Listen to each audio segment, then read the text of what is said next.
नमस्कार दोस्तों। इजराइल ने तो आज कमाल ही कर दिया है। आपको याद होगा कल हमने इसी समय एक वीडियो डाली थी कि इजराइल ने भारत को जो मदद भेजी है वो भारत आ गई है, लेकिन वो मदद अभी लोगों तक पहुंची ही थी।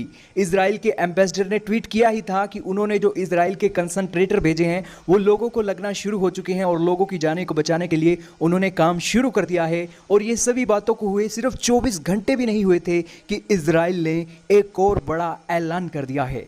और ना सिर्फ ये ऐलान है बल्कि सभी हैरान परेशान हैं कि आखिरकार इजराइल इतनी जल्दी ये सब कैसे कर सकता है। तो दोस्तों एक एक बातें आज की इस वीडियो में आपको बताएंगे, वो भी डिटेल से। लेकिन सबसे पहले आप जरूरी काम कीजिए, चैनल को सब्सक्राइब कीजिए और घंटी का बटन दबाइए ताकि हमारी वीडियो आप तक सबसे पहले आ सके।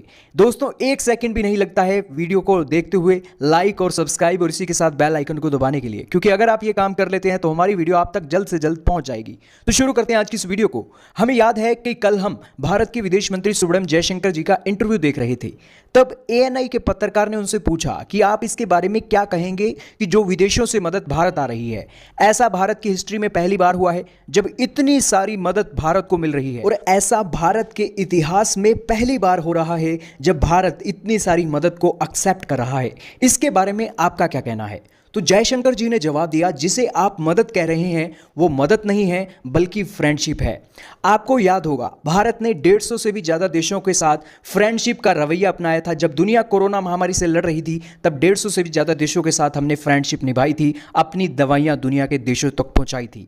हमारा यह मानना है कि भारत के लोगों के लिए और भारत की सरकार के लिए पूरी दुनिया ही एक परिवार है, और उसी परिवार को हमने एक फ्रेंडशिप और अपने परिवार के मानते हुए आज 150 देशों को मदद की, और उसी का ही फल आज हमें मिल रहा है। और इसे मदद नहीं कहा जाना चाहिए बल्कि फ्रेंडशिप कहा जाना चाहिए। और दोस्तों ये बात आज 100% सच भी हो रही है। आप कहेंगे कैसे? क्योंकि मदद करने वाला एक बार डूबते को तिनके का सहारा दे देता है तो वो मदद करने वाला अपने रास्ते निकल जाता है, और जो तिनके से उसने सहारा लिया है वो अपने रास्ते चला जाता है।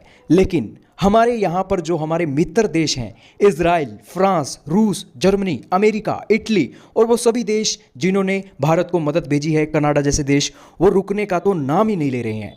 अमेरिका ने 6 से भी ज़्यादा फ्लाइट्स भेज दी हैं, रशिया ने 2 से भी ज़्यादा फ्लाइट्स भेज दी हैं, और फ्रांस के प्लांट ऑपरेशनल होने लगे हैं। इटली भी अपने प्लांट ऑपरेशनल कर रहा है। और इतना ही नहीं, ये सभी देश जो हमें इतनी मदद दे चुके हैं इसके बाद भी ये रुके नहीं हैं, और मदद भारत के पास ये आ रही है। और तो और मिडिल ईस्ट के देशों जो हमारे सहयोग कर रहे हैं ऑक्सीजन के मामले में, उनका तो जितना शुक्रिया किया जाए उतना कम है। लेकिन इजराइल ने तो कमाल कर दिया। पिछले 24 घंटे भी नहीं बीते थे कि दूसरी फ्लाइट का सामान उसने तैयार कर लिया है और पैक कर लिया है, और बस उसे फ्लाइट में लाद कर अब भारत भेजना है।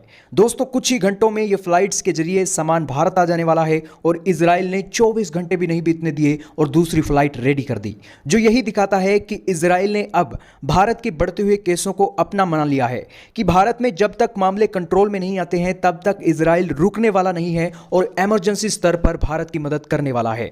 दोस्तों इजराइल की सरकार ये अच्छी तरीके से जानती है कि भारत उसका कितना बड़ा पार्टनर है। वैसे भी इजराइल अब इस कोरोना महामारी से निकल चुका है, तो भारत जैसे देश की मदद के लिए इजराइल की सेना और इजराइल के लोग पूरा उमड़ पड़े हैं। आपका क्या कहना है इजराइल की इस बेशकीमती कम से कम समय वाली हेल्प के ऊपर? कमेंट सेक्शन में जरूर बताइएगा।